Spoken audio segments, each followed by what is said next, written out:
Welcome to the land of hidden secrets and taboos, Cuba. This Caribbean island is not just about vintage cars and cigars. It's an enigmatic realm brimming with mysteries, taboos, and strange facts that remain unknown to many. From peculiar laws to unconventional traditions, Cuba is a treasure chest of oddities waiting to be unlocked. Today we're embarking on an intriguing journey, counting down the top 10 taboos and peculiar facts about this fascinating nation. So are you ready to dive into the top 10 taboos and strange facts about Cuba? But wait, before we begin, please subscribe to ensure that you never miss out on any of my crucial stuff. Comment, "I subscribe" below, and I will personally welcome you to our community. Let's get started. Starting off our countdown at number 10 is the surprising fact about Cuban internet. Now, while most of us take internet access for granted, in Cuba, it's considered quite the luxury. Unlike the rest of the world, where Wi-Fi is as common as a cup of coffee, in Cuba it's a different story altogether. The Cuban government has kept a tight rein on internet access. It's not as simple as just subscribing to a service provider. Instead, Cubans need to purchase e-Texa cards to access the internet. These cards, issued by the state-owned telecommunications company, are often pricey and provide only a few hours of internet usage. Cubans have to be mindful of how they use their time online, often prioritizing essential communications over leisurely browsing. It's a stark contrast to our world, where unlimited internet access is the norm. So, think twice before complaining about your Wi-Fi speed. Coming in at number 9, would you believe if we told you there's no Coca-Cola in Cuba? That's right, this world-renowned fizzy drink, which has made its way into virtually every corner of the globe, has not found its way into this Caribbean island. This intriguing fact is not due to a lack of love for the beverage, but rather a byproduct of political circumstances. For over half a century, a trade embargo implemented by the United States has prevented American companies, including the Coca-Cola Corporation, from doing business in Cuba. As a result, the refreshing red-labeled drink that is a staple in most countries is conspicuously absent from Cuban store shelves. Instead, locals and tourists alike must make do with alternatives, some of which are domestically produced. So, if you ever find yourself in Cuba, prepare for a Coca-Cola-free experience. It's one of the few places on Earth where you won't find this popular drink. Number 8 on our list is the bizarre fact about Cuba's dual currency system. Now, imagine this, you're in a country where there are two different kinds of money circulating. Yes, you heard it right, two. In Cuba, they have the Cuban peso and the Cuban convertible peso. The Cuban peso is primarily used by the locals for their daily expenses, such as groceries and utilities. It's what the locals earn as their wages, and it's the currency they use in their day-to-day lives. On the other hand, the Cuban convertible peso, often abbreviated as CUC, is mainly used by tourists and in the tourism sector. It's pegged to the US dollar, making it significantly more valuable than the local Cuban peso. This dual currency system creates a stark contrast in the economy, affecting both locals and tourists in different ways. The complexity of this system can make shopping a bit of a challenge for those not familiar with it. Talk about making shopping more confusing, right? At number 7, did you know that Christmas was once banned in Cuba? That's right, friends. The Caribbean island of Cuba, known for its vibrant culture and pulsating rhythms, had an unusual approach to the merry season of Christmas. For close to 30 years, from the late 60s until 1998, there were no Christmas trees, no Santa Claus, and certainly no Yuletide carols echoing through the streets of Havana. The reason?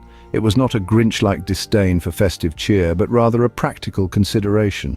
Cuba's then leader, Fidel Castro, declared the holiday a potential distraction from the sugar harvest, the country's main economic lifeline.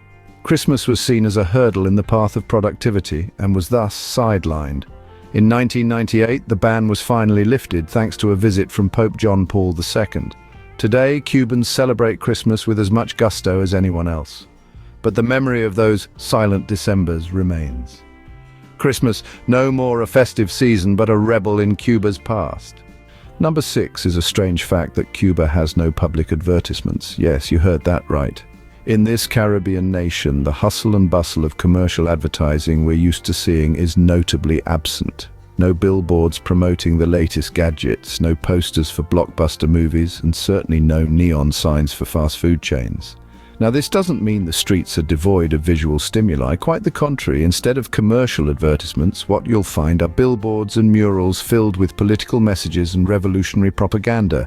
These messages promote national pride, commemorate heroes, and reinforce the principles of the socialist government.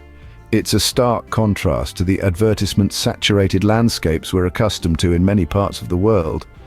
So if you're tired of being bombarded by ads and fancy a break from the relentless pursuit of consumerism, perhaps Cuba is the breath of fresh air you need. Imagine a world without billboards. Welcome to Cuba. Breaking into our top 5 is the startling fact about milk rationing in Cuba. Now, we all enjoy a glass of milk or two, don't we? But imagine this. In Cuba, milk is a rationed commodity. Yes, you heard that right. This small tropical island nation has a unique system of milk distribution. It's not something you'd find in your average supermarket aisle. Here's the scoop. The Cuban government provides a monthly supply of milk, but only to children under 7 years old. Once a child crosses this age, the regular supply of milk is cut off. This might come as a shock to many of us, considering milk is a staple in most households worldwide. Yet in Cuba, it's a highly valued and rationed resource. This rationing is a part of Cuba's broader food distribution system known as the Libreta de Abastecimiento, or supply booklet.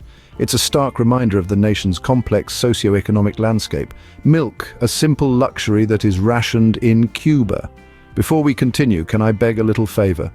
If you're liking what you're hearing, show us some love by pressing that like button. And hey, if you want to be in the loop for our fantastic upcoming videos, make sure to press subscribe and ring that bell so you're always in the know. Oh, and one more thing. Drop a quick "I subscribe" down in the comments, and I'll make sure to offer you a warm welcome to our amazing family. All right, enough of that. Let's keep the conversation flowing. At number 4, brace yourself. There's no McDonald's in Cuba. Yes, indeed. In a world where the golden arches of McDonald's are virtually everywhere, Cuba stands as one of the few exceptions. The reason? A long-standing trade embargo that has effectively shut out many American businesses from operating on Cuban soil. This might be a shock to fast food lovers, but it's a reality in Cuba.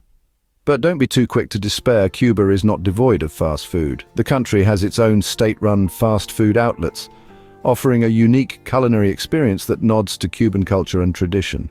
In place of the iconic Big Mac, you might find a sandwich stuffed with local meats and cheeses, or perhaps a plate of fried plantains. It's a different world, one where fast food takes on a whole new meaning, and the familiar taste of a Big Mac is nowhere to be found. Who knew a Big Mac could be such a rarity? At number 3, Beatles fans might want to sit down for this one. Now, who doesn't love the Beatles? Their music has been enjoyed by millions across the globe. But there was a time when their tunes were notably absent from the airwaves in Cuba. Yes, you heard that right. The Beatles, with their groundbreaking melodies and lyrics that defined an era, were once banned in Cuba. This ban was not due to any specific controversy surrounding the band, but rather a result of the cultural policies of the time.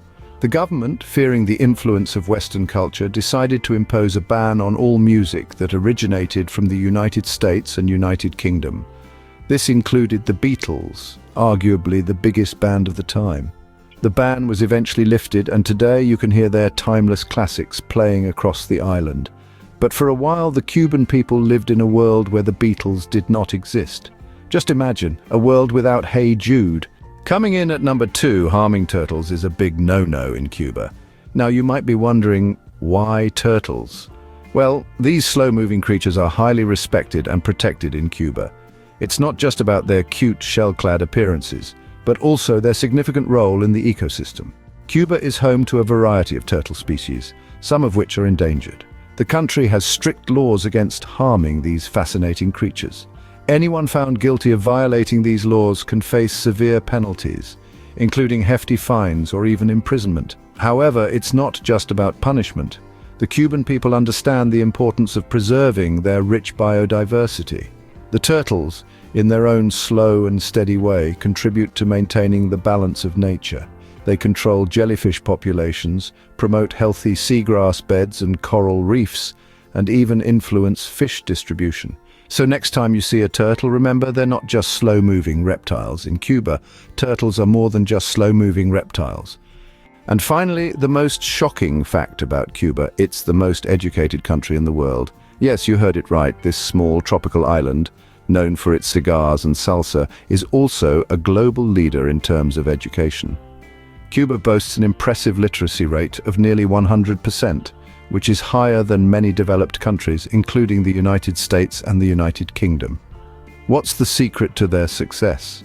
Well, the Cuban government places a strong emphasis on education, ensuring that everyone, regardless of their social or economic status, has access to quality education.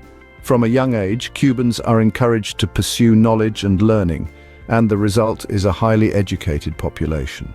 Moreover, the country's commitment to education doesn't stop at its own borders. Cuba is also known for providing scholarships to students from developing countries, further extending its educational prowess globally. Who would have thought that this small island nation holds such a big record? And that concludes our countdown of the 10 taboos and strange facts about Cuba. From limited internet access to milk rationing to the absence of Coca-Cola and McDonald's, Cuba certainly has its unique quirks. Not forgetting the Beatles Ban, the dual currency system, and the high regard for education. These make Cuba a fascinating study, rich in culture and lifestyle. So, the next time you think of Cuba, remember, it's more than just cigars and vintage cars.